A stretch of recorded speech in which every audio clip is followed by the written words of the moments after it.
Bismillahirrahmanirrahim. I welcome you to the course of Digital Image Processing, and today's topic is image segmentation. So going into today's topic, what we will do, we will need to summarize the previous lecture so that we can build upon it. And in the last lecture what we did, we were learning the color image processing, and we learned that why it is important and what's the use of it. And then also we learned that what are the basic elements of colors. So there are some primary color elements and then there are some secondary color elements, and if we combine the primary color elements, then we can generate some secondary color elements.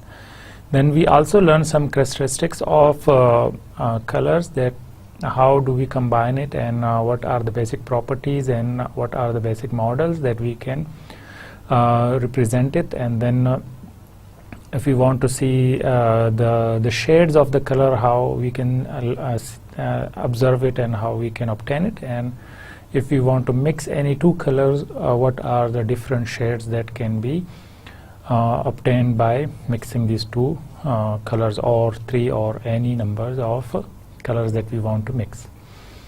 So after that we learned that what are the basic models of colors. So we learned that there is RGB color model, SMY color model, and also SMYK with the black inclusion. And then also we learned that there is another one which is called HSI color model, and what are the basic difference in between, and then how we combine all different types of it, because some of them are observable by our eye, and some of them can be only visualized by some kind of hardware where we can represent it. So there are different kind of hardware for printing and for monitors for visualizing. So we need to have this mechanism for conversion.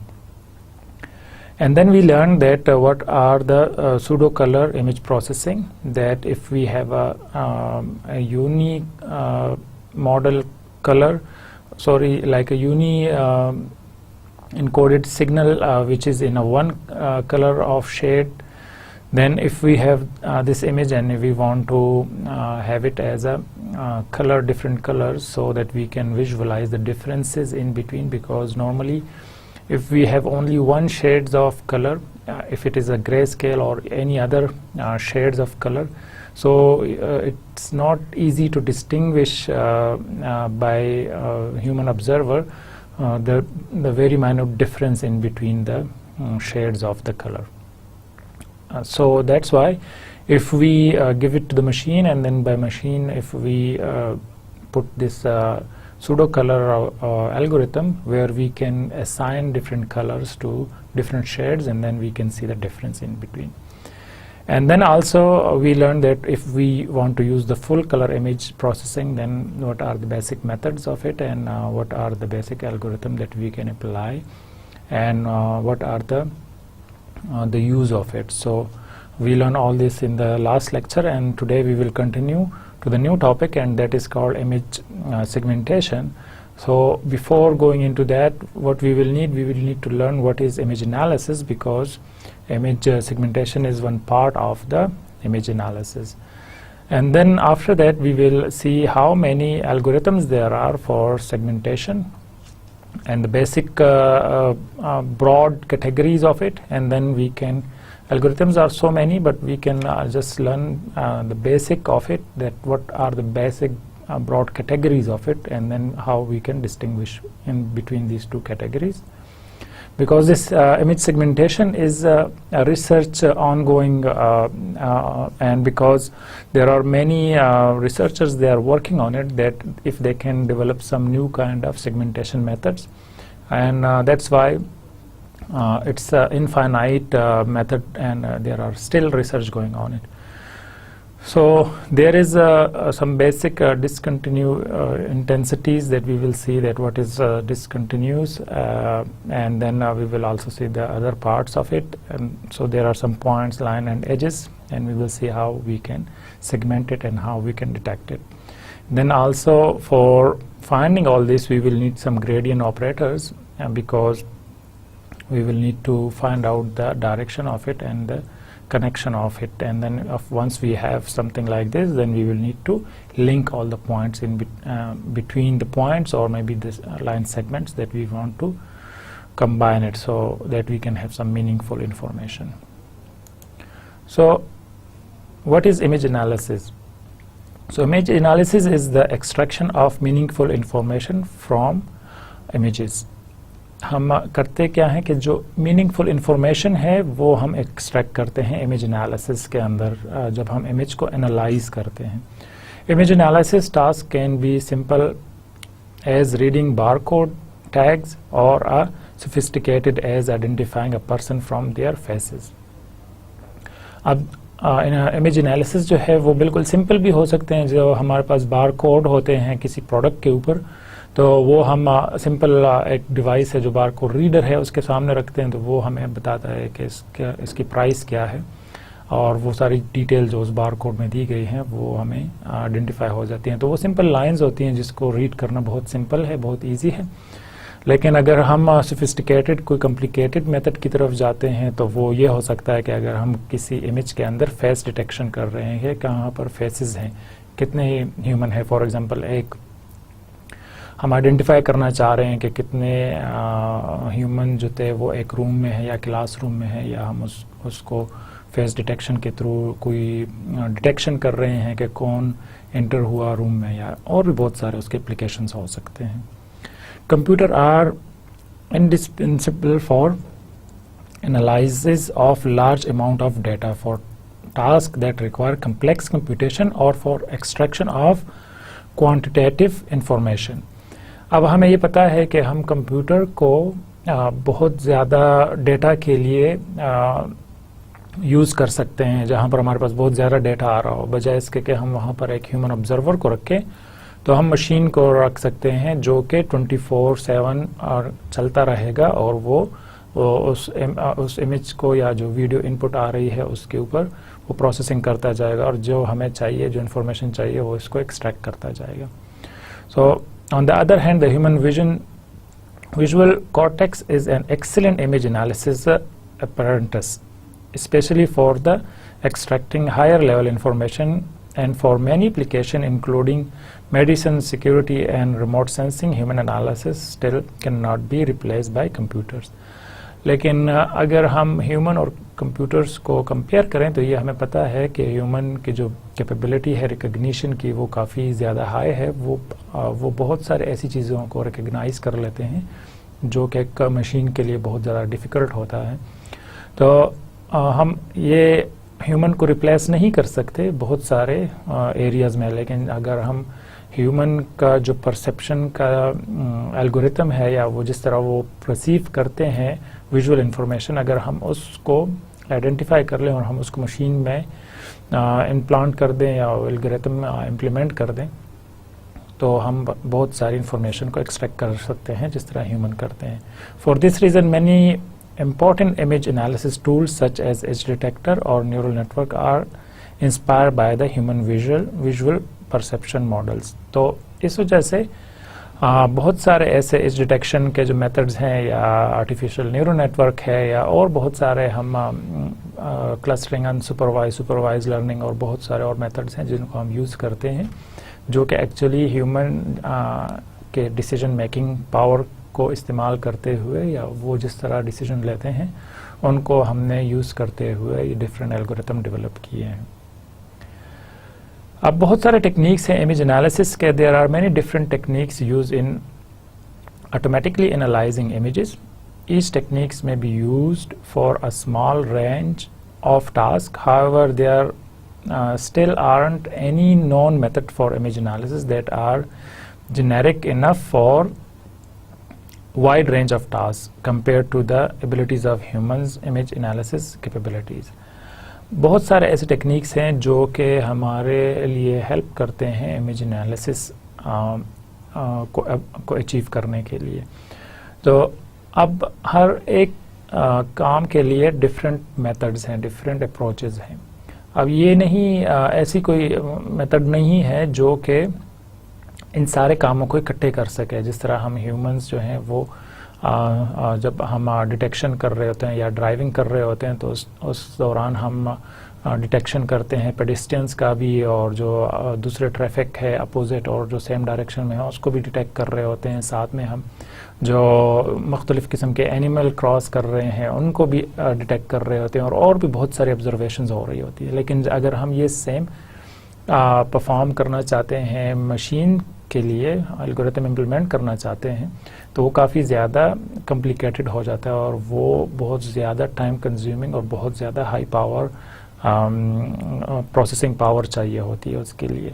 तो इस वजह से हम इन सारे algorithm को एक जगह पर इम्प्लीमेंट नहीं कर सकते। हम ये कर सकते हैं कि डिफरेंट टास्क के लिए डिफरेंट मशीन्स को डेडिकेट कर देते हैं कि फॉर एग्जांपल कुछ ऐसे इमेजेस हैं, कुछ ऐसे मशीन्स हैं जो सिर्फ पेडेस्ट्रियंस को डिटेक्ट करते हैं, कुछ ऐसे मशीन्स हैं जिसमें हम ये एल्गोरिथम इम्प्लीमेंट करते हैं कि वो एनवायरनमेंट में अगर कोई चेंजेस आ रही है तो उनको डिटेक्ट करते हैं, वेदर को प्रिडिक्ट करते हैं, और भी बहुत सारे काम।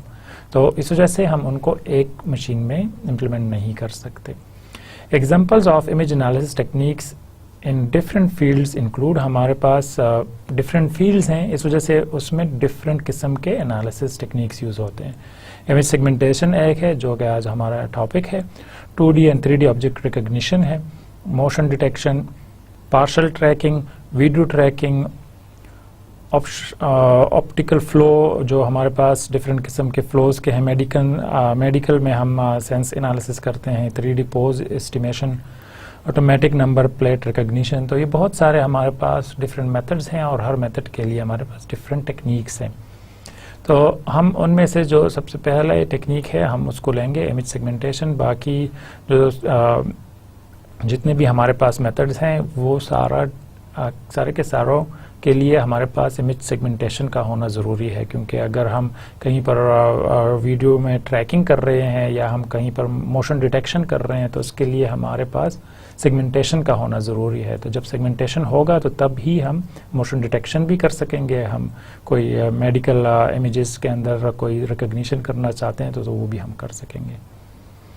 So now we come to the image segmentation. What it is? Segmentation divides an image into its constituent region or objects. हम इमेज को डिवाइड करते हैं मल्टीपल सेगमेंट्स के अंदर। सेगमेंट का मतलब ये है कि हम उसको पोर्शंस में डिवाइड करते हैं, वो डिपेंड करता है उसके ऑब्जेक्ट के ऊपर। वो उस इमेज के अंदर डिफरेंट किस्म के ऑब्जेक्ट्स हो सकते हैं, रीजन हो सकते हैं, तो हम उसके लिहाज से उसको डिवाइड करते हैं। अगर तो कोई टेबल है तो वो टेबल हम उसको डिवाइड करते हैं, मतलब ये कि हम उसको एक्सट्रैक्ट करते हैं या उसको रिकग्नाइज करते हैं, डिटेक्ट करते हैं सिर्फ कि वो टेबल कहाँ पर एग्जिस्ट करता है। तो उसके लिए हमारे पास उस टेबल के डिफरेंट प्रॉपर्टीज़ होंगे, वो उस प्रॉपर्टी की बेसिस पर हम उसको डिटेक्ट कर सकते हैं। मतलब ये कि उसमें स्ट्रेट लाइंस हो सकते हैं, उसमें कुछ कलर हो सकते हैं, उसमें कुछ ऐसा एरिया हो सकता है जो कि फील्ड एरिया है। तो हम ये सारे इंफॉर्मेशन की बेसिस पर हम उसको सेगमेंट कर सकते हैं, हम उसको अलग कर सकते हैं। तो इसको हम कहते हैं कि ये हम सेगमेंटेशन कर रहे हैं। इसी तरह सीन जो इमेज है उसके अंदर और भी बहुत सारे ऑब्जेक्ट्स हो सकते हैं और हर ऑब्जेक्ट की प्रॉपर्टी होती है, तो हम उस प्रॉपर्टी की बेसिस पर उसको अलग कर सकते हैं। हम जब ये करेंगे तो उसके लिए ज़रूरी है कि हम पहले सेगमेंटेशन करें, तो सेगमेंटेशन के बाद हम उसकी रिकग्निशन करते हैं। फॉर एग्जांपल कि हमने टेबल्स के एजेस को आइडेंटिफाई कर लिया कि यहाँ पर एजेस हैं, ये सारे एजेस हैं, तो फिर हम उसको आइडेंटिफाई करते हैं कि क्या ये टेबल है कि नहीं। तो जाहिर है जब हमें रिकग्निशन करनी होगी, उसको अंडरस्टैंड करना होगा, तो उसको एनालाइज करना होगा, तो उसके लिए हमें सेगमेंटेशन का करना ज़रूरी है। Segmentation of image is a difficult task in image processing, still under research। ये जिस तरह मैंने आपको बताया कि ये काफ़ी कॉम्प्लिकेटेड टास्क है और बहुत सारे मेथड्स हैं इसके, और ये अभी तक इसके ऊपर रिसर्च हो रही है कि हम और कौन से ऐसे मेथड्स हैं जो कि बहुत रोबस्ट हों, जो कि बहुत सिंपल हों, जो कि टाइम कंज्यूमिंग ना हो, उस पर प्रोसेसिंग ज़्यादा ना चाहिए हो। तो हम इन सारे कामों के लिए अभी तक उसके ऊपर रिसर्च कर रहे हैं। Segmentation allows to extract objects in images. तो हम सिंपली सेगमेंटेशन में क्या करते हैं, ऑब्जेक्ट्स को एक्सट्रैक्ट करते हैं, क्योंकि जब भी हम इमेज लेंगे तो उसमें कुछ ट्रीज के ऑब्जेक्ट्स हो सकते हैं, उसमें कोई रिवर्स हो सकते हैं और बहुत सारी चीज़ें हो सकती हैं। तो हम उनको ऑब्जेक्टली हमारा जो पर्पज़ है वो ये होगा कि हम कैसे ऑब्जेक्ट्स को डिटेक्ट कर सकें, और उस डिटेक्शन को हम सेगमेंटेशन कहेंगे कि हम उस सेगमेंट्स कैसे बना सकते हैं। अब सेगमेंटेशन इज़ अनसुपरवाइज लर्निंग। हम सेगमेंटेशन को अनसुपरवाइज लर्निंग में भी ले सकते हैं कि हम मशीन को सिंपल एल्गोरिथम देते हैं और उस एल्गोरिथम को अप्लाई करते हैं और देखते हैं कि कहाँ पर इमेज के अंदर सेगमेंट्स हैं या जो एरियाज़ हैं उसके लिहाज से हम उसको डिटेक्ट कर लें। और वो सुपरवाइज लर्निंग भी हो सकते हैं। सुपरवाइज लर्निंग का क्या मतलब है कि हम पहले मशीन को बताते हैं कि फेस जो है उसकी प्रॉपर्टीज़ क्या हैं, किस तरह फेस हो सकता है। तो अब जब वो फेस को लर्न कर ले कि फेस की प्रॉपर्टी ये है, तो फिर उसी बेसिस पर हम इमेजेस देते हैं डिफरेंट और बताते हैं कि अब इसमें सर्च करें और आइडेंटिफाई करें कि कौन कौन से फेसेस हैं और कौन से नॉन फेसेस हैं, ताकि हम उसकी काउंटिंग कर सकें या और भी जो भी मकसद हो उसका। तो सेगमेंटेशन जो है वो मुख्तलिफ तरीक़ों से हम कर सकते हैं। Image segmentation is division of an image into regions और categories which correspond to a different objects और पार्ट ऑफ द ऑब्जेक्ट्स। अब हमने ये ऑलरेडी डिफाइन कर लिया कि हम इमेज के सेगमेंटेशन को क्या कहेंगे कि हम उसको डिवाइड करें, उनको सब कैटेगरीज में पार्ट्स में डिवाइड करें इमेज को, ताकि हमें उसकी समझ आ सके कि इस इमेज के अंदर क्या है। Every pixel in the image is allocated to one of a number of these categories. A good segmentation is typically one in which हम करते क्या हैं कि हम different categories में एक पिक्सल को डिवाइड करते हैं। जो एक पॉइंट है इमेज का, हम उस पॉइंट को किसी न किसी एक लोकेशन पर सेगमेंट में डालते हैं, और वो सेगमेंट के कैटेगरीज क्या हो सकती। Pixel in the same category have similar grayscale of multivariant values and form a connected region. हम पिक्सल्स उन पिक्सल्स को रहते हैं जिनका ग्रे स्केल वैल्यू एक हो, या अगर वो कलर में है तो कलर वैल्यूज़ उसके सेम हो। तो जो हम वैल्यूज़ या किसी एक पिक्सल को किसी एक रीजन में डालेंगे तो उसकी एक प्रॉपर्टी ये हो सकती है कि अगर उनके कलर की प्रॉपर्टीज सेम हो या उसकी ग्रे लेवल की प्रॉपर्टीज सेम हो। Neighbouring pixel which are in different categories have dissimilar values, और जो उसके नाइबर्स के वैल्यूज़ हैं अगर तो वो डिफरेंट हैं तो हमें फिर उसको अलग से रखना होगा कि ये अलग सा पॉइंट है, या अलग से डिस्टिंग्विश करेंगे उसको इस बेसिस पर कि अगर उसके नाइबर्स के वैल्यूज़ डिफरेंट आ रहे हैं हमारे पास। तो एक पिक्सल जो है वो एक एरिया में आ सकता है, एक ख़ास एरिया में आ सकता है अगर तो उसके सेम प्रॉपर्टीज़ हैं, और अगर तो वो डिफरेंट है प्रॉपर्टीज़ उसकी तो हम उसको डिफरेंट सेगमेंट में डालते हैं, हम उसको डिफरेंट कैटेगरीज में रखते हैं। So what is the usefulness of segmentation? After a successful segmenting the image, the contours of object can be extracted using edge detection and or boundary following techniques. अब अगर हम सेगमेंटेशन कर लें तो segmentation के बाद जो मैंने आपको बताया कि हम रिकग्निशन करते हैं और उसको आइडेंटिफिकेशन करते हैं कि ये क्या है, तो उसके लिए हम अगर जो सेगमेंटेशन के बाद उसका जो कंटोर है, जो उसका स्ट्रक्चर है या उसका स्केलेटन है, उसको आइडेंटिफाई कर लें तो हम उसको आगे फर्दर प्रोसेसिंग के लिए यूज़ कर सकते हैं। Shape of the object can be described, हम different shape of the objects को डिस्क्राइब कर सकते हैं। Based on the shape texture and colour object can be identified, और हम शेप टेक्सचर और कलर की बेसिस पर एंड प्रॉपर्टीज़ की बेसिस पर डिफरेंट शेप्स को डिस्क्राइब कर सकते हैं, उसको आइडेंटिफाई कर सकते हैं। Image segmentation techniques are extensively used in similarity searches. अब हम इमेज सेगमेंटेशन मोस्टली यूज़ जब करते हैं तो वो हम ऐसे जगहों पर यूज़ करते हैं जहाँ हमें कोई सिमिलैरिटी चेक करनी होती है। हम ये देखना चाहते हैं कि कुछ इमेजेस ऐसे हैं कि अगर उसमें कोई ट्यूमर है तो हम उस ट्यूमर को कैसे रिकग्नाइज करेंगे अगर तो वो हमें उसमें सिमिलरिटी नज़र आती है दूसरे इमेज के साथ, और हम ये देखें कि अगर ट्यूमर का साइज़ जो है उसकी प्रॉपर्टीज़ ये हैं तो उसकी बेसिस पर हम दूसरे इमेजेस में भी उसको सर्च करते हैं।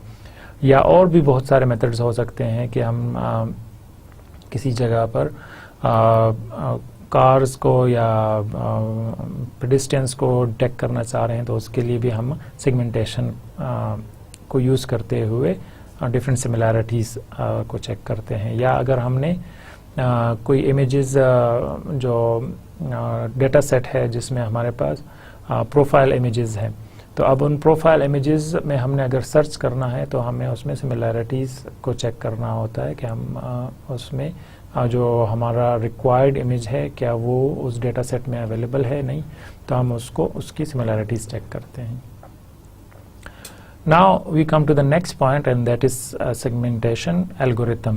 Segmentation algorithms are based on one of two basic properties of color, gray value और texture. तो हम जो डिफरेंट हमारे पास कलर वैल्यूज़ हैं, ग्रे लेवल वैल्यूज़ हैं और टेक्सचर की वैल्यूज़ हैं, तो हम इनकी बेसिस पर हम एल्गोरिथम्स को ब्रॉड कैटेगरीज में रख सकते हैं। एक कैटेगरी उसकी ये है कि डिसकंटिन्यूटी हम देखते हैं कि हम किसी पॉइंट का या किसी ऑब्जेक्ट का, या जब हम उसकी सेगमेंटेशन करते हैं तो वो इस बेसिस पर करते हैं कि वो डिसकंटिन्यूटी है उसके अंदर।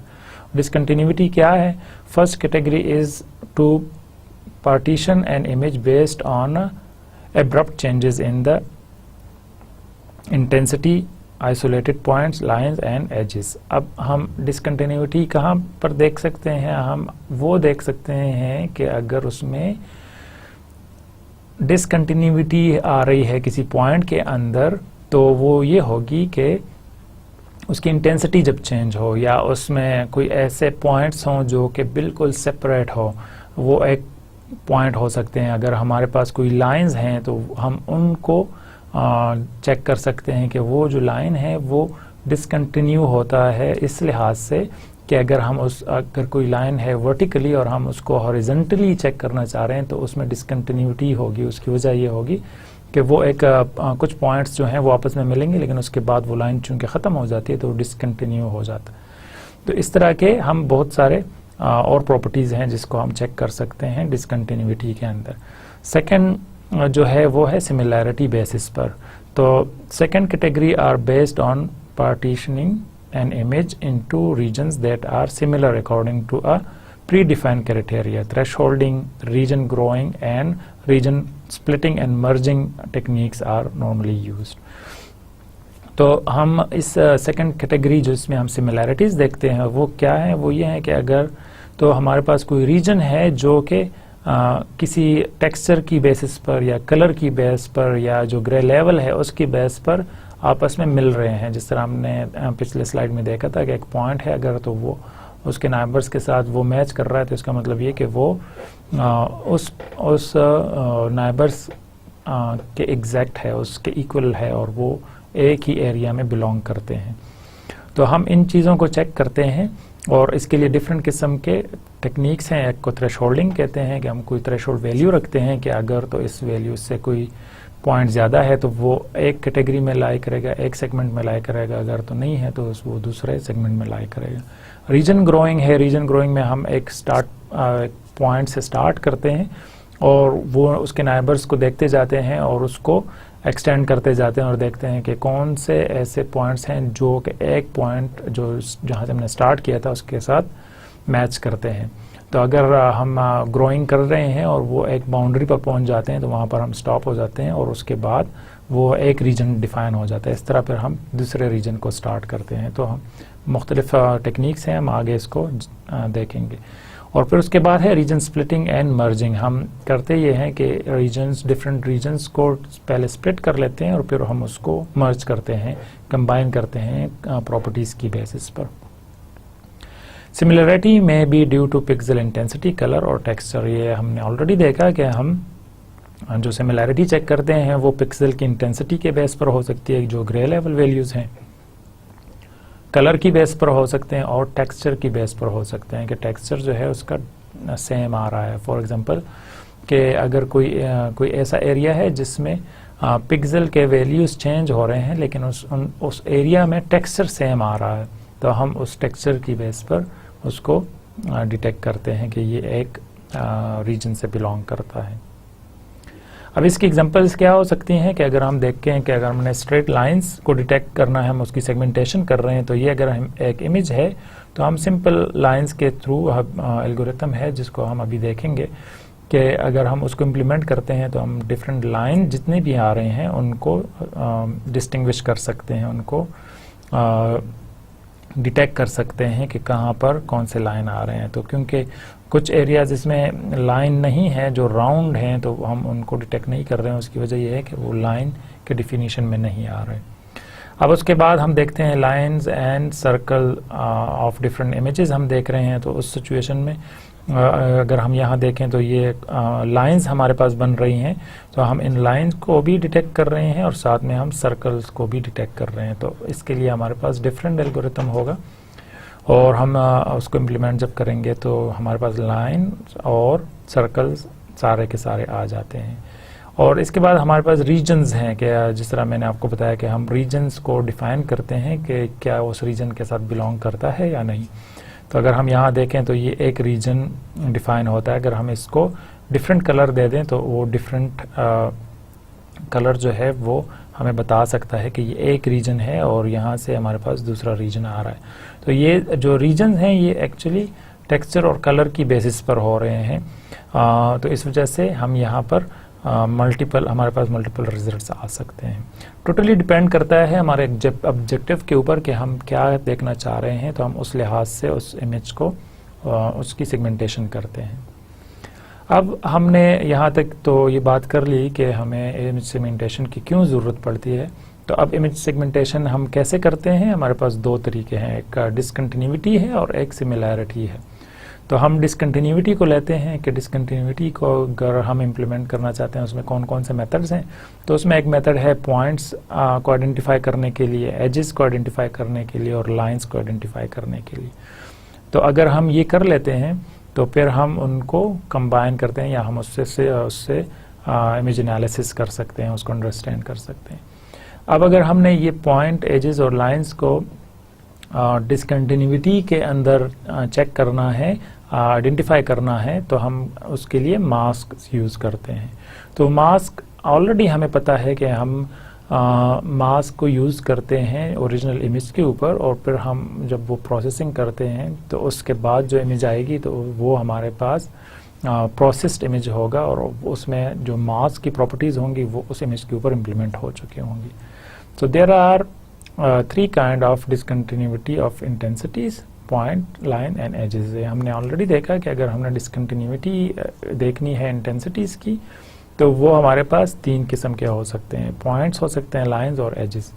The most common way to look for the discontinuity is into this scan a small mask over the image. हम अगर डिसकंटिन्यूटी देखनी है हमने तो उसके लिए हम सिंपली मास्क को इमेज के ऊपर स्कैन करते हैं, उसके ऊपर रन करते हैं। This mask determine which kind of discontinuity to look for. तो वहाँ पर हम जब ये इम्प्लीमेंट करेंगे तो हम डिफरेंट किस्म के डिसकंटिन्यूटीज़ को आइडेंटिफाई कर सकते हैं। हमें ये पता है कि मास्क नॉर्मली हम जब बनाते हैं तो वो 3x3, 5x5, 7x7 और डिपेंड करता है हमारे मास्क के स्ट्रक्चर के ऊपर कि हम कितने ज़्यादा नाइबर्स को इंक्लूड करना चाह रहे हैं। तो हम मास्क लेते हैं और नॉर्मली मास्क का ऑपरेशन ये होता है कि जो हमारे पास उसका सेंटर है वो सारे वैल्यूज़ उसके नाइबर्स के हम उसके साथ जो भी ऑपरेशन परफॉर्म करते हैं, जो कोफिशिएंट वैल्यूज़ हैं हम उनको लेते हैं और जो सेंटर पिक्सल होगा वहाँ पर हम उसको इम्प्लीमेंट कर देते हैं। तो ये मास्क क्योंकि हमने ऑलरेडी देखा कि हम मूव कराते हैं एवरी पिक्सल लोकेशन पर और हम उन वैल्यूज़ को कैलकुलेट करते हैं। तो अगर हमारे पास फार्मूला हो उसका तो सिंपल फार्मूला ये होगा कि R is equal to W1 Z1 plus W2 Z2 plus until W9 Z9, क्योंकि हमारे पास जो मास्क का साइज़ है वो 3x3 है, तो जो टोटल हमारे पास लोकेशंस बन रहे हैं वो 9 बन रहे हैं। तो हम सिंपल उसका फॉर्मूला ले सकते हैं कि WI ZI summation of that starts from I is equal to 1 to 9. अब हमारे पास कोई मास्क आ गया, अब हम उसको अगर इम्प्लीमेंट करते हैं तो इम्प्लीमेंटेशन के बाद जो वैल्यूज़ आती हैं R की, तो उसको हम सिंपली चेक करते हैं कि वो किसी एक ख़ास थ्रेशोल्ड वैल्यू से अबव है या नहीं। तो अगर तो वो अबव है तो हम कहते हैं कि ये एक पॉइंट हमारे पास आ रहा है।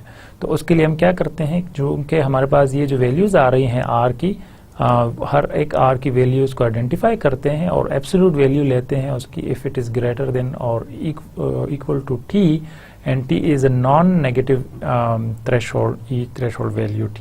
तो हमारे पास जो T है वो एक नॉन नेगेटिव थ्रेशोल्ड वैल्यू है।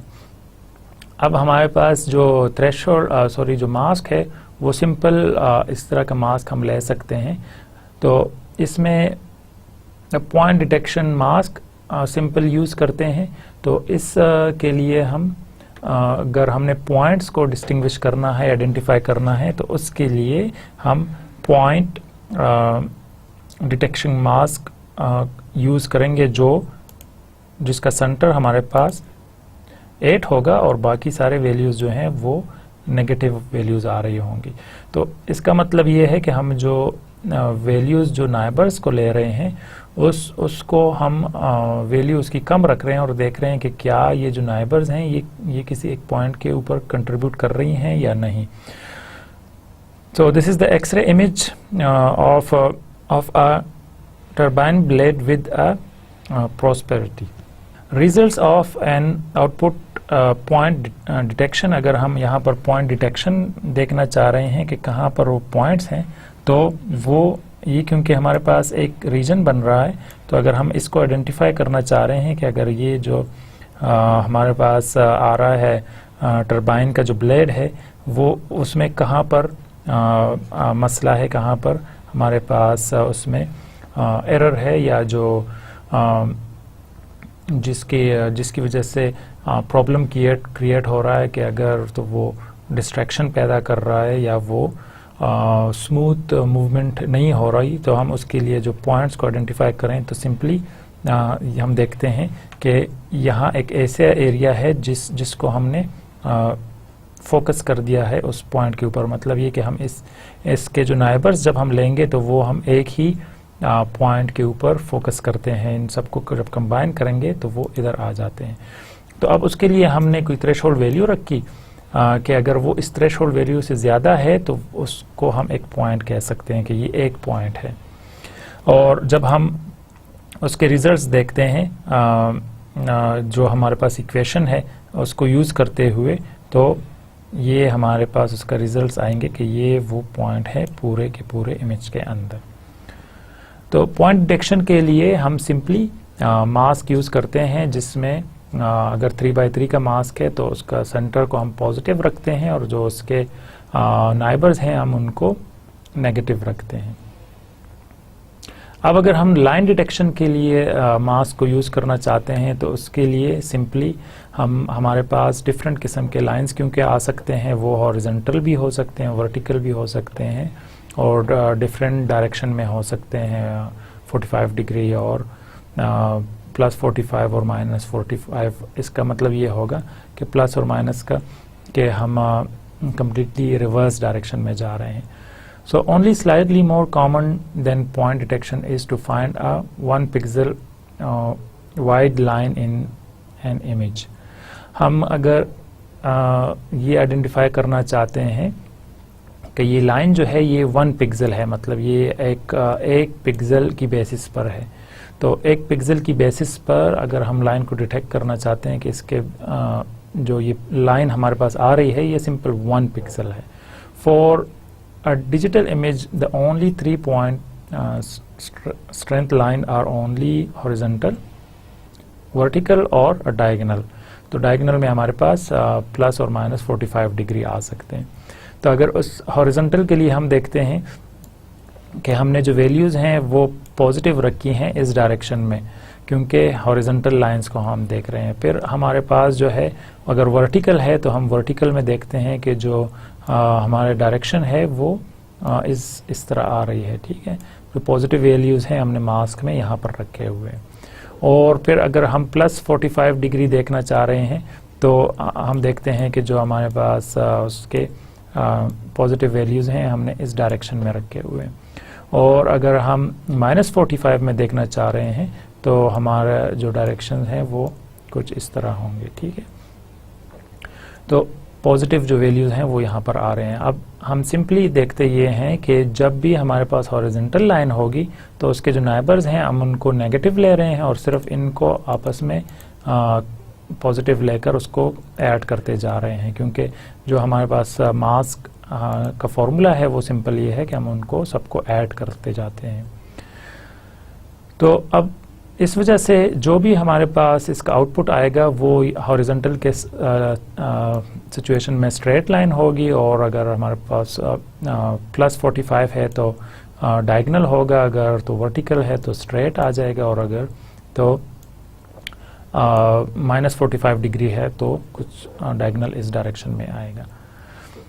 अब अगर हम इस मास्क को इम्प्लीमेंट करते हैं इमेज के ऊपर तो यहाँ पर हम देखते हैं कि ये एक बैटरी वायर है, और उसके लिए हम ये देखना चाह रहे हैं कि कौन से लाइन हैं जो कि स्ट्रेट हैं और कौन से लाइन हैं जो कि हमारे पास वर्टिकल आ रहे हैं। अगर तो हम सिंपल इस पे इम्प्लीमेंट करते हैं -45 और +45 डायगोनल मास्क को इम्प्लीमेंट करते हैं तो आप देखते हैं कि जो भी हमारे पास लाइंस आ रहे हैं डायगोनली हम सिर्फ उनको आइडेंटिफाई कर रहे हैं, जो कि ये 3 लाइंस और यहाँ पर ये 3 हैं और सेम एग्जैक्टली इधर।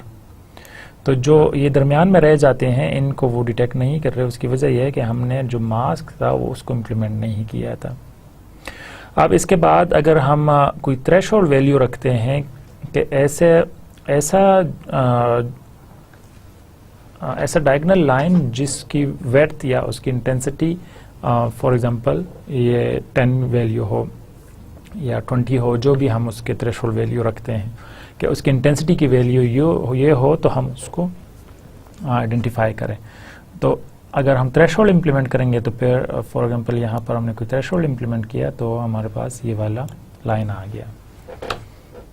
तो ये जो सेगमेंटेशन है हम देखते हैं कि ओरिजिनल जो लाइन की विड्थ है उसको रिप्रेजेंट नहीं कर रही, हम इसको 1 पिक्सल पर लेकर आते हैं। मतलब कि अगर कोई जितना भी उसके लेंथ ज़्यादा हो, विड्थ ज़्यादा हो, हम फिर भी उसको 1 पर लेकर आ रहे हैं। अब इसके बाद हम आते हैं कि अगर हम लाइन की बजाय एजेस को डिटेक्ट करना चाहते हैं, अब हमने पॉइंट्स कर लिए, लाइन कर लिए और साथ में अब हम एजेस देखना चाह रहे हैं।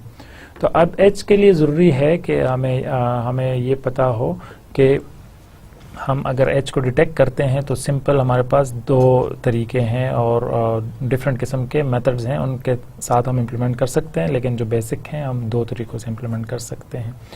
So model of an ideal diagonal edge, अगर हमारे पास कोई ऐसे एजेस हैं जो कि डायगोनल हैं तो उसके लिए हम अगर इमेज को लेते हैं तो वो कुछ इस तरह आ रहे होंगे, ठीक है, कि वो ब्लैक है और उसके बाद वाइट इंटेंसिटी आ रही है और वो जो एजेस हैं वो बिल्कुल शार्प हैं, क्लियर हैं।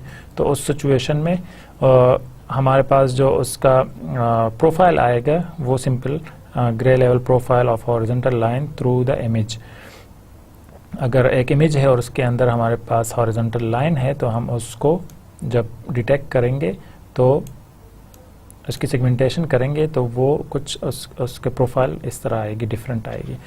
लेकिन अगर कोई मॉडल है जो कि रैम्प के लिए हम यूज़ करते हैं, रैम्प डिजिटल एजेस आइडेंटिफाई करने के लिए, और उसकी वजह ये है कि जब हम कोई फ़िल्टर अप्लाई करते हैं स्मूथनिंग के लिए या वो इमेज जो है वो कुछ ब्लर इमेज है, तो इस वजह से जो एजेस हैं वो बिल्कुल शार्प अगर ना हो तो उस वक़्त हमारे पास इसका जो प्रोफाइल आएगा वो कुछ इस डायरेक्शन में आएगा। उसकी वजह ये है कि क्योंकि जो यहाँ से चेंजेस आ रही हैं वो चेंजेस स्मूथली चेंजेस हैं, तो वो स्मूथली चेंजेस जब एग्जैक्टली ब्लैक होगा तो वो इस तरह होगा, और जब वो वाइट की तरफ जाएगा तो उसमें ये चेंजेस आ रही होंगी।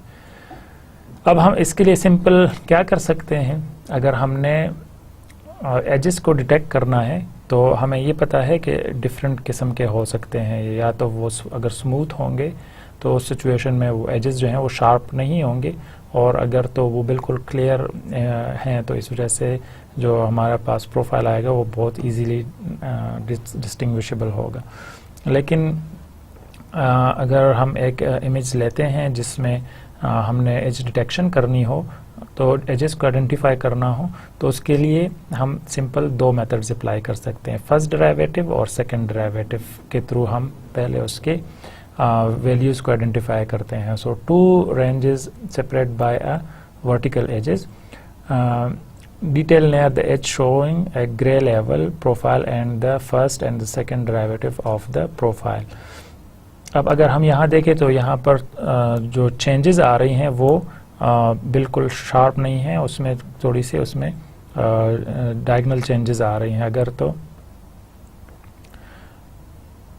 इसका हम सिंपल प्रोफाइल देखेंगे तो वो हमारे पास कुछ इस तरह आएगा, और अगर हम उसका फर्स्ट डेरिवेटिव और सेकंड डेरिवेटिव लेते हैं तो ये हमें पता है कि जो दोनों में डिफरेंस है वो बहुत क्लियर कट है, और उसको हम बहुत इजीली आइडेंटिफाई कर सकते हैं। वो किस तरह होगा कि अगर light strip on a dark background, हमारे पास अगर ये लाइट स्ट्रिप है और ये डार्क उसका बैकग्राउंड है, तो edge smoothing change of grey level blurring as a result of sampling. तो यहाँ पर हमारे पास जो उसका एंगल आएगा वो इस तरह आएगा, लेकिन जब हमारे पास वाइट बैकग्राउंड है और डार्क लाइन है तो उसका हमारे पास एंगल कुछ इस तरह आएगा। और ये मैंने आपको बताया कि ये स्मूथ इस वजह से आ रहा है, मतलब ये डायगोनल इस वजह से आ रहा है कि क्योंकि जो इसके एजेस हैं वो स्मूथ हैं। अब इसके बाद जब हम फर्स्ट और सेकंड डेरिवेटिव लेते हैं तो दोनों के लिए दोनों में काफ़ी ज़्यादा डिफरेंस है, और उसकी वजह यह है कि इसको जब हमने डिराइव किया था तो हमने देखा था कि जो फर्स्ट डेरिवेटिव है वो चेंजेस को एक बार डिटेक्ट करता है, लेकिन जब हम सेकंड डेरिवेटिव में जाते हैं तो वो 2 टाइम उसको डिटेक्ट करता है। Magnitude of the first derivative used to detect the presence of edges. जो फर्स्ट डेरिवेटिव है वो हमें ये बताता है कि एजेस कहाँ पर हैं, हम उन एजेस को आइडेंटिफाई कर सकते हैं। Sign of the second derivative used to determine whether an edge pixel lies on a dark और light side of the edge. तो जो हमें सेकंड डेरिवेटिव है वो ये बताता है कि एक पॉइंट जो है वो लाइट साइड पे लाई करता है कि डार्क साइड पे लाई कर रहा है। तो हम देखते हैं कि जो हमारे पास पहला एक पिक्सेल है जो कि बिल्कुल नियर यहाँ पर है, तो वो हमारे पास बिल्कुल डार्क आ रहा है, और उसके बाद वो वाइट पे चला जाता है, लेकिन जैसे ही हम देखते हैं कि वो चेंजेस आ रही हैं तो वो वापस नेगेटिव में चला जाता है, और नेगेटिव से वापस वो स्ट्रेट लाइन में आ जाएगा। तो हमारे पास डिफरेंट किस्म के उसके वैल्यूज़ आ सकते हैं। अगर तो ग्रे लेवल है और वो स्मूथली चेंज आ रहा है तो उसके लिए हमने ये देखा था कि उसकी प्रोफाइल कुछ इस तरह बनेगी। लेकिन अगर हमारे पास डार्क है बैकग्राउंड और वाइट लाइन है तो उसकी प्रोफाइल हमारे पास इस तरह बनेगी। और अगर तो हमारे पास उसके अंदर सिंपल हम एजेस को डिटेक्ट कर रहे हैं जिसमें हमारे पास नॉइज़ है, तो हम डिफरेंट किस्म के इमेजेस लेते हैं और उसको आइडेंटिफाई करते हैं। तो सेकंड हमारे पास इसमें अगर हम नॉइज़ ऐड करेंगे तो नॉइज़ के लिए हम जो प्रोफाइल आएगी वो कुछ इस तरह बनेगी, और अगर नॉइज़ नहीं होगी तो उसकी प्रोफाइल हमारे पास बेसिकली इस तरह बन जाएगी। यहाँ पर जब हम नॉइज़ ऐड करते हैं तो हमारे पास फर्स्ट डेरिवेटिव आ रहे हैं और साथ में हमारे पास सेकंड डेरिवेटिव आ रहे हैं। तो हम डिफरेंट कॉलम की बेसिस पर देख रहे हैं। First column images and gray level profile of ramp edge. First column images and gray level profile of a ramp edge corrupted by a random Gaussian noise. तो हम जब Gaussian noise के साथ देखते हैं तो उसका रैम्प के लिए ये आएगा, और जब हम देखते हैं फर्स्ट डेरिवेटिव के लिए तो उसके लिए हमारे पास ये वैल्यूज़ आएंगी, और जब हम सेकंड डेरिवेटिव के लिए देखते हैं तो उसकी वैल्यूज़ ये आएंगी। तो अब हम इनको इम्प्लीमेंट कैसे करते हैं? अगर हमें ये पता चल गया कि हम फर्स्ट डेरिवेटिव और सेकंड डेरिवेटिव से एजेस को डिटेक्ट कर सकते हैं, तो उनकी इम्प्लीमेंटेशन कैसे होगी? हम सिंपली देखते हैं कि first derivative at any point obtain by using the magnitude of gradient. हम सिंपली इम्प्लीमेंट कर सकते हैं उसको अगर हम मैग्नीट्यूड ऑफ ग्रेडियंट आइडेंटिफाई करते हैं किसी एक पॉइंट का। Second derivative at any point obtain by using the Laplacian, और अगर हम सेकेंड डेरिवेटिव इम्प्लीमेंट करना चाहते हैं तो उसके लिए हमें लैप्लासियन को इम्प्लीमेंट करना होगा। अब फर्स्ट डेरिवेटिव को कैसे आइडेंटिफाई करते हैं? The gradient of image f x y at location x y is defined as the vector. तो हम सिंपल फर्स्ट डेरिवेटिव के लिए जो हम वैल्यूज लेते हैं वो कुछ इस तरह होंगे कि अगर हमारे पास इमेज है एफ ऑफ एक्स वाई, तो हमने उसके फर्स्ट डेरिवेटिव वैल्यूज लेने हैं जो कि कोई भी एक्स वाई लोकेशन पर हो सकते हैं। डेल एफ, और क्योंकि ये मैग्नीट्यूड है तो इसकी डायरेक्शन भी होगी, is equal to g of x and y of g of y. Same ये इक्वल होगा del f divided by del x and del f divided by del Y.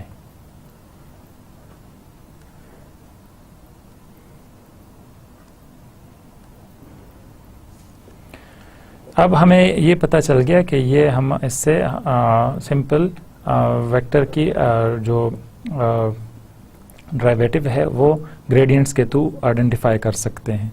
तो हम सिंपल मैग्नीट्यूड को अगर हमने आइडेंटिफाई करना है तो मैग्नीट्यूड के लिए हम क्या करेंगे कि हम सिंपल लेते हैं is equal to magnitude of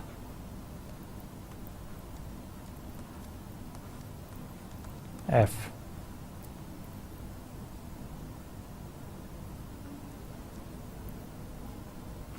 और वो मैग्नीट्यूड हमारे पास क्या हो सकता है? वो सिंपली जी एक्स स्क्वायर हो सकता है plus g y square and under the root. ठीक है, अब ये हमें पता है कि ये कैलकुलेशन काफ़ी मुश्किल है, इस वजह से हम इसका अप्रोक्सीमेशन लेते हैं।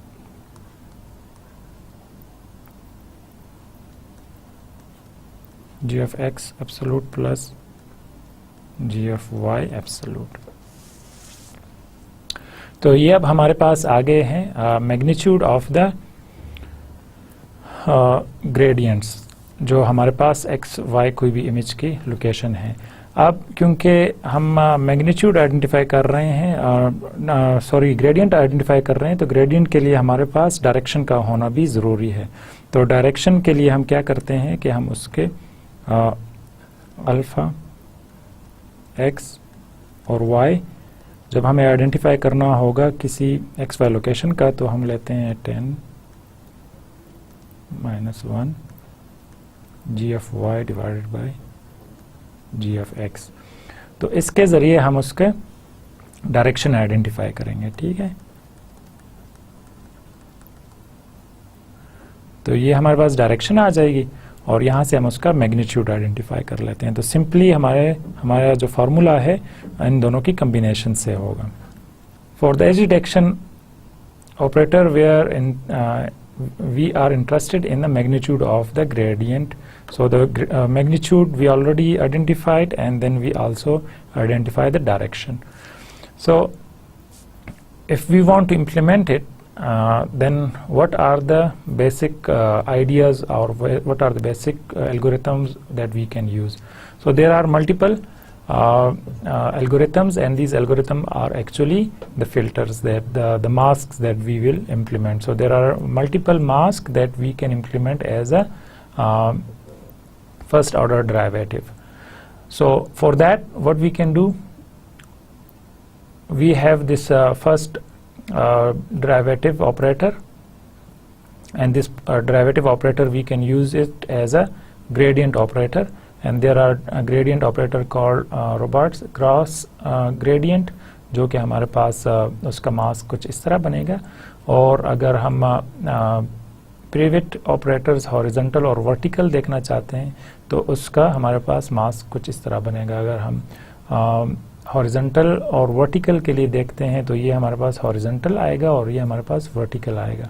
तो यहाँ पर आप देख सकते हैं कि ये एक वैल्यूज़ हैं जो कि हमें माइनस और प्लस के दरमियान डिस्टिंग्विश करने के लिए हैं। सेम इसी तरह अगर हॉरिजॉन्टल हैं तो यहाँ पर हम देखते हैं कि ये ज़ीरो वैल्यूज़ जो हैं ये डिटेक्ट करेंगे कि कौन से वैल्यूज़ जो हैं इनकी डायरेक्शन किस लोकेशन पर है। और सेम इसी तरह हमारे पास सोबल ऑपरेटर है, और वो सोबल ऑपरेटर जो है वो भी हॉरिजॉन्टल के लिए और वर्टिकल के लिए, हॉरिजॉन्टल के लिए यहाँ पर आएगा और वर्टिकल के लिए हमारे पास ये वाली लाइन आएगी, और ये भी एग्जैक्टली माइनस और प्लस के दरमियान डिस्टिंग्विश करने के लिए है। अब हम देखते हैं आगे Prewitt mask for detecting diagonal edges. अगर हमने डायगोनल एजेस को डिटेक्ट करना है तो उसके लिए सिंपल हमारे पास जो ज़ीरोज़ हैं हम उनको मिड डायगोनली रखते हैं। अगर तो हमारे पास 45 डिग्री है, और सेम इसी तरह हम दूसरे डायरेक्शन के लिए रखते हैं प्लस और माइनस के लिए। और इसी तरह सोबल ऑपरेटर है फॉर ग्रेडियंट ऑपरेशन, तो उसके लिए हम देखते हैं कि सोबल में भी हम डायगोनली रिप्रेजेंट कर सकते हैं इन दो डायरेक्शंस के साथ। So what is the difference between this private and सोबल? सोबल edge operator gives an average effect, so due to the presence of superior suppresses noise in the image to some extent, the Sobel can take care of it. तो सोबल operator जो है वो अगर कुछ extent तक हमारे पास noise है तो वो उनको सप्रेस करता है, और उसकी वजह ये है कि क्योंकि हम मीन ले रहे होते हैं, एवरेज ले रहे होते हैं, तो इस वजह से वो उनको कंप्रेस कर लेता है, उसको डिज़ोल्व कर देता है, उसको थोड़ा सा स्मूथ करता है। लेकिन जो प्रिवेट ऑपरेटर है वो इस नॉइज़ को हैंडल नहीं कर सकता, क्योंकि जो हमारे पास इसका जो मास्क है वो एवरेजिंग साथ में नहीं कर रहा। अब अगर हम इसके रिज़ल्ट देखना चाहते हैं तो this is the original image and then this is the gx component of the gradient in the x direction। अगर हमने x डायरेक्शन में सिर्फ देखने हैं उसके, तो उसके कौन कौन से ग्रेडियंट्स हमारे पास आ रहे हैं, and then this is the gy component in the y direction. अगर हमने y डायरेक्शन में देखने हैं जो कि हमारे पास वर्टिकल आ रहे हैं, तो हम उनको देख रहे हैं कि कौन कौन से एरियाज हैं जो वर्टिकल हैं। और then we have combined gradient image for all of the values horizontal and vertical also. Then we have again the gradient operators for vertical lines. So the same sequence as but in with the original image smoothing with 5/5 average filtering. अब यहाँ पर हमने क्योंकि जो private operator था उसको implement किया था, तो यहाँ पर हम इम्प्लीमेंट कर रहे हैं सोबल ऑपरेटर को। तो सोबल ऑपरेटर के लिए ओरिजिनल इमेज है, फिर ये हमारे पास जो हॉरिजॉन्टल लाइंस हैं उनके लिए है, जो वर्टिकल है उनके लिए है, और फिर अगर हम उन दोनों को कंबाइन कर लें तो कुछ ये वाले वैल्यूज़ आ रहे हैं। तो इन दोनों में आप डिफरेंस देख सकते हैं कि यहाँ पर जो ये एरियाज़ हैं, क्योंकि ये एजेस में नहीं आ रहे हैं, तो हम देखते हैं कि इसको फिर भी एजेस के फॉर्म में लाया गया है, मतलब हम इसको इग्नोर नहीं किया गया। लेकिन यहाँ पर आप देखें तो जो एजेस हैं सिर्फ उनको लाया गया है, और जो दरमियान में एरिया है उसको डार्क रखा गया है, क्योंकि जो नॉइज़ एज अ नॉइज़ जो कंसिडर हो रहा है यहाँ पर उसको रिमूव कर दिया। Then again for a diagonal edge detection results of the masks, different mask, and this is the Sobel operator. So ये हमारे पास diagonal आ रहे हैं जो कि -45 में है, और यहाँ पर +45 में जो भी हमारे पास उसके edges आ रहे हैं हम उनको सिर्फ रिप्रेजेंट कर रहे हैं। Now what is the second derivative operator? What is the use of it? So the disadvantage of second derivative operator is that it is sensitive to noise. हमने फर्स्ट डेरिवेटिव देखा, तो फर्स्ट डेरिवेटिव जो है वो हमारे पास different किस्म के edges को डिस्टिंग्विश कर सकता है, लेकिन जब हम सेकंड डेरिवेटिव यूज़ करते हैं तो वो नॉइज़ के लिए बहुत सेंसिटिव है। जब नॉइज़ आएगा तो वो बहुत रिजल्ट्स जो हैं गलत देगा, क्योंकि वो हर एक पॉइंट के लिए उसको अलग से एज कंसिडर करेगा। And then again it gives the double edges, और वो जो है क्योंकि हमने जब यहाँ पर देखा कि जब हम उसको ड्रॉ करते हैं तो वो हमें डबल एजेस देता है, क्योंकि ये अगर एक एज है तो जो फर्स्ट डेरिवेटिव है वो सिंपल एक हमारे पास उसका एज डिटेक्ट करता है कि यहाँ पर चेंजेस आ रही हैं, लेकिन जब सेम पोजीशन है तो उसके लिए 2 पॉइंट्स आ रहे हैं। अब अगर 2 डबल एजेस आ रहे हैं तो इसको एज अ पॉजिटिव भी हम यूज कर सकते हैं, but the second derivative operator can be use to extract the secondary information. और वो क्या हो सकते हैं, whatever a point lies on, so whether a point lies on the dark side of the edge or of the bright side of the edge। अगर हमने कोई point detect करना है कि क्या वो डार्क साइड पर है या लाइट साइड पर है, तो उसके लिए हम सेकंड डेरिवेटिव को यूज कर सकते हैं। The operator always gives a zero crossing between the positive side and the negative side, and the zero crossing point accurately determine the location of the edge whether a edge is a smooth edge. अगर तो edges smooth हैं तो उस situation में हम implement कर सकते हैं कि एक पॉइंट जो है क्या वो डार्क साइड पे लाई कर रहा है या लाइट साइड पे लाई कर रहा है, और वो हम सिंपली सेकंड डेरिवेटिव से इम्प्लीमेंट कर सकते हैं। So the second derivative operator are not normally used for this detection operation, but they can be used for such a secondary information extraction. One such secondary derivative operator is the Laplacian operator. अब अगर हम secondary information लेना चाहते हैं तो उसके लिए फिर हम सेकेंड डेरिवेटिव यूज़ करते हैं, जो कि कुछ एक्स्ट्रा इंफॉर्मेशन लेना चाह रहे हैं तो उस सिचुएशन में हम सेकेंड डेरिवेटिव यूज़ करते हैं, क्योंकि जो सेकेंड डेरिवेटिव है वो नॉइज़ के लिए बहुत ज़्यादा सेंसिटिव है। अब अगर हमें ये पता है कि एजेस जो है वो बिल्कुल क्लियर है और नॉइज़ उसमें नहीं है, तो फिर हम सेकेंड डेरिवेटिव यूज़ करते हैं एक्स्ट्रा इन्फॉर्मेशन के लिए। अब एक्स्ट्रा इन्फॉर्मेशन के लिए कौन सा ऑपरेटर हम यूज़ कर सकते हैं, Laplacian ऑपरेटर यूज़ कर सकते हैं। So the second derivative operator can be Laplacian operator, and we know that the Laplacian operator is a simple difference between we have to combine the two values of here is the del square f, and then we take the x values and the y values and then we combine it। तो यहाँ पर थोड़ा सा उसमें difference आ रहा है अगर हम Laplacian यूज़ करते हैं, और जो हमारे पास उसका मास्क बनता है वो बिल्कुल सिंपल है। अगर हॉरिजॉन्टल और वर्टिकल डायरेक्शंस में हमने आइडेंटिफाई करने हैं एजेस को, तो उसके लिए हमारे पास जो सिंपल उसका मास्क बनेगा वो कुछ इस तरह बनेगा, और हम जो ये डायगोनल है इनको 0 रख लेते हैं। लेकिन अगर हमने डायगोनल डायरेक्शंस आइडेंटिफाई करनी है तो उसके लिए फिर हम सारे वैल्यूज़ को माइनस में रखते हैं और दरम्यान में हम उसको प्लस रखते हैं।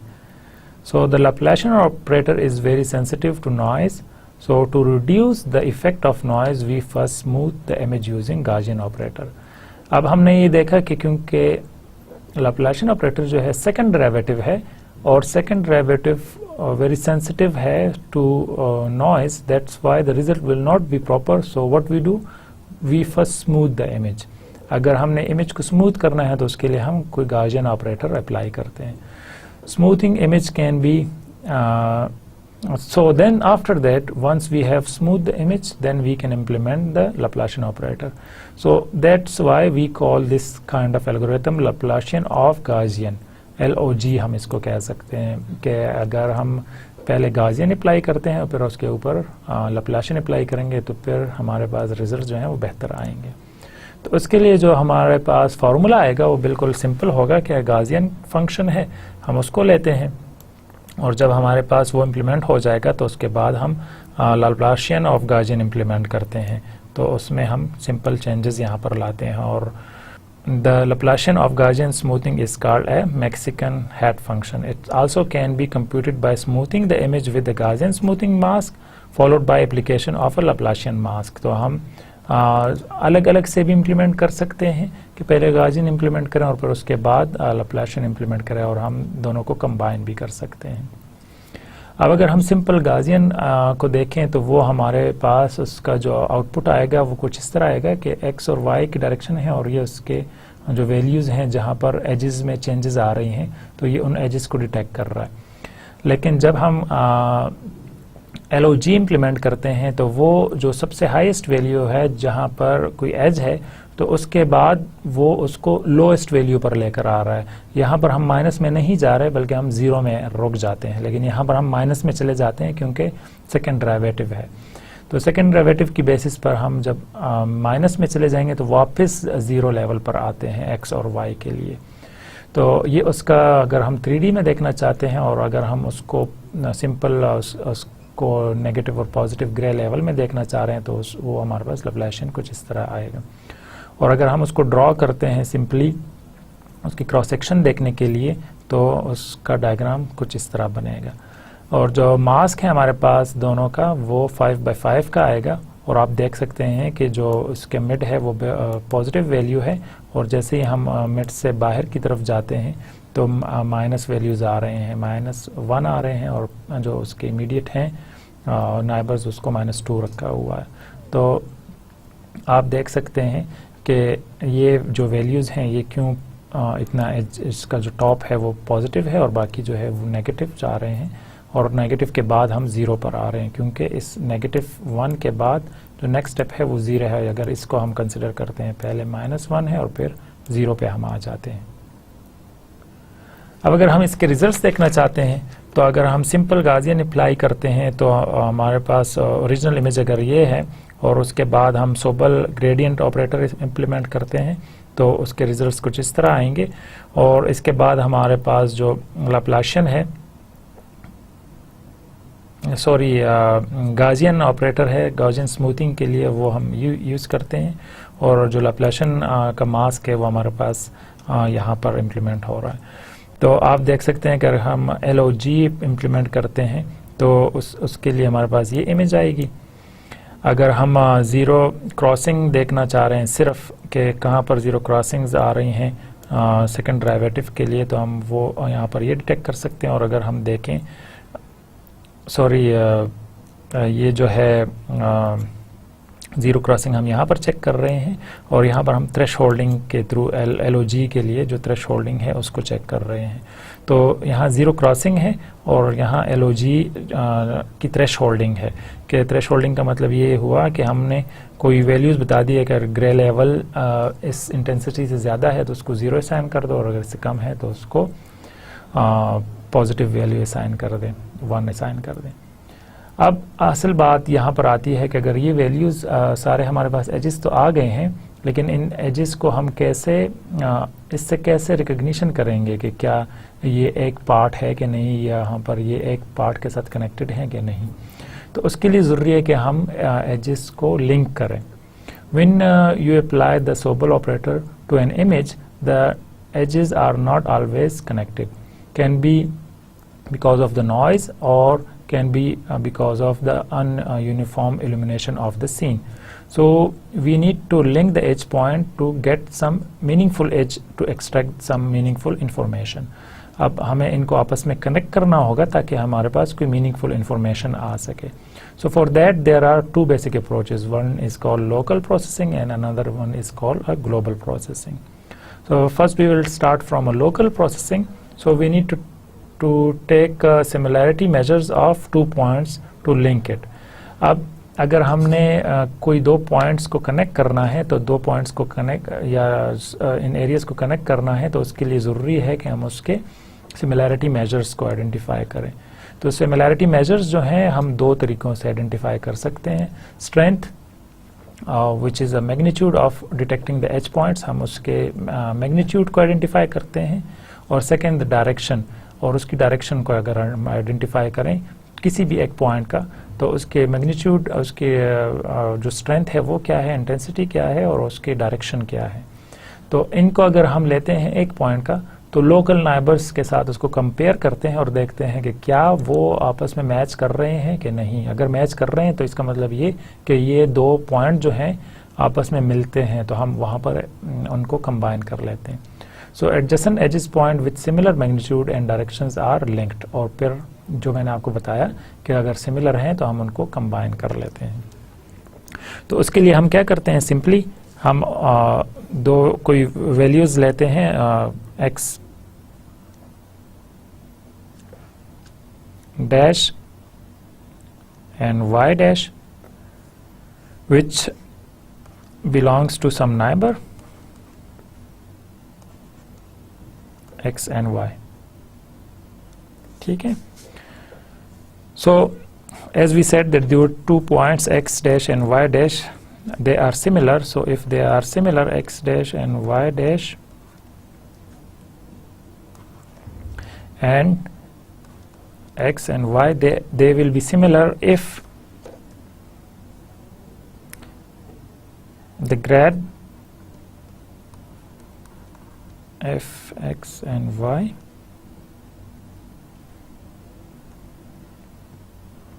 gradient of f x dash y dash and then is greater than or equal to 1 non-negative value, which is a threshold value. So they will be similar, or they will be, we can find out the similarities between these 2 points x dash and y dash and x and y. तो हम इन दोनों के लिए simple हमें इस threshold value को लेना होगा. क्योंकि हमने मैग्नीट्यूड तो आइडेंटिफाई कर लिया है, तो डायरेक्शन के लिए हम क्या करेंगे, सिंपली सेम हम डायरेक्शन भी आइडेंटिफाई करेंगे, alpha x and y minus alpha x dash and y dash.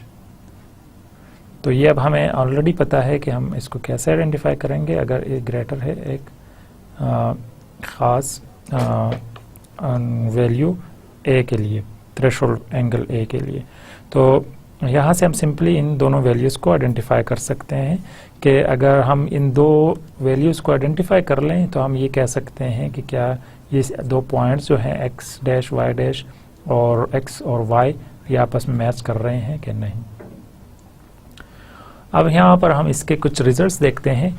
So the input image, ये अगर हमारे पास इनपुट इमेज आ रहा है और जी कंपोनेंट ऑफ द ग्रेडियंट, अगर हम उसके जी वाई कंपोनेंट आइडेंटिफाई करना चाह रहे हैं, मतलब ये कि उसके जो वर्टिकल हैं हम उनको आइडेंटिफाई कर रहे हैं, फिर उसमें जो जी एक्स कंपोनेंट्स हैं उनको आपस में आइडेंटिफाई कर रहे हैं. और उसके बाद हम क्या करते हैं, रिजल्ट ऑफ एज लिंकिंग हम कर रहे हैं थ्रू दिस फार्मूला. अगर हम सिंपली लोकल प्रोसेसिंग कर रहे हैं तो जो भी हमारे पास यहाँ आप देख सकते हैं कि ये जो एरिया है हमने यहाँ से आइडेंटिफाई कर लिए इसके कुछ वैल्यूज़, और कुछ वैल्यूज़ यहाँ से आइडेंटिफाई कर लिए. अब इनको अगर हम डिटेक्ट करना चाहते हैं, ये प्लेट जो हमारे पास इधर आ रही है, तो ये बहुत इजीली यहाँ पर डिटेक्ट हो गया है क्योंकि जो लिंकिंग है उसकी बेसिस पर हम उसके एजेस को डिटेक्ट कर रहे हैं. तो सिंपल हमने जो लोकल प्रोसेसिंग है उसमें सिंपली हम एजेस को कनेक्ट कर रहे हैं. तो आज के लेक्चर को हम यहाँ पर ख़त्म करते हैं और इंशाल्लाह नेक्स्ट लेक्चर में हम और डिटेल देखेंगे जो एक्चुअली हमारे पास ग्लोबल ऑपरेटर है, ग्लोबल तरीके हैं उनको. तो आज हमने इमेज एनालिसिस देखा कि इमेज एनालिसिस क्या है, क्यों ज़रूरत पड़ती है उसकी, और फिर इमेज एनालिसिस में सेगमेंटेशन की कितनी इम्पोर्टेंस है, और फिर हमने ये देखा कि सेगमेंटेशन के कितने एल्गोरिथम्स हैं हमारे पास. मल्टीपल एल्गोरिथम्स हैं, एल्गोरिथम तो बहुत सारे हैं लेकिन हम यहाँ पर सिंपल ब्रॉड कैटेगरीज देखते हैं कि दो कौन से कैटेगरीज हैं. तो हम उन दो कैटेगरीज में उन जब डिवाइड करते हैं तो हर एक कैटेगरी के लिए फिर डिफरेंट किस्म के एल्गोरिथम्स हैं. तो एक डिसकंटिन्यूटी है और एक है सिमिलैरिटी मेजर्स. तो डिसकंटिन्यूटी में फिर आज हमने देखा कि पॉइंट्स को कैसे डिटेक्ट करते हैं, लाइंस को कैसे डिटेक्ट करते हैं और एजेस को कैसे डिटेक्ट करते हैं. और इन सब के लिए हमारे पास ग्रेडियंट्स का होना ज़रूरी है कि हम कोई ग्रेडियंट ऑपरेटर अप्लाई करते हैं. तो ग्रेडियंट ऑपरेटर जब हम अप्लाई करते हैं हमें पता है कि हम उसके लिए सिंपली फर्स्ट डेरिवेटिव और सेकंड डेरिवेटिव यूज़ करते हैं. तो जब हम उनको यूज़ करते हैं तो हम मुख्तलिफ़ किस्म के एजेस को डिटेक्ट कर सकते हैं ईजीली. अब हमारे पास एजेस आ गए लेकिन कुछ एजेस ऐसे होते हैं कि जो कंटिन्यूस नहीं होते हैं और वो नॉइज़ की वजह से हो सकते हैं, वो इमेज की क्वालिटी की वजह से हो सकते हैं. तो फिर हम उसके लिए क्या करते हैं, हम उनको लिंक करते हैं. जब हम लिंक करेंगे तो तो हम दो किस्म के मेथड्स यूज़ कर सकते हैं। जो फर्स्ट मेथड है उसमें हम लोकल नाइबरहुड इंफॉर्मेशन लेते हैं, और लोकल नाइबरहुड में हम सिंपली सिमिलैरिटीज़ मैच करते हैं कि क्या वो आपस में मैच कर रहे हैं दो पॉइंट्स या नहीं। तो अगर उनकी सिमिलैरिटी सेम है, मैग्नीट्यूड और उसकी डायरेक्शन सेम है, तो हम उनको एक लाइन या एक पॉइंट कंसिडर करते हैं, या एक रीजन के साथ उसको सेगमेंट कर सकते हैं।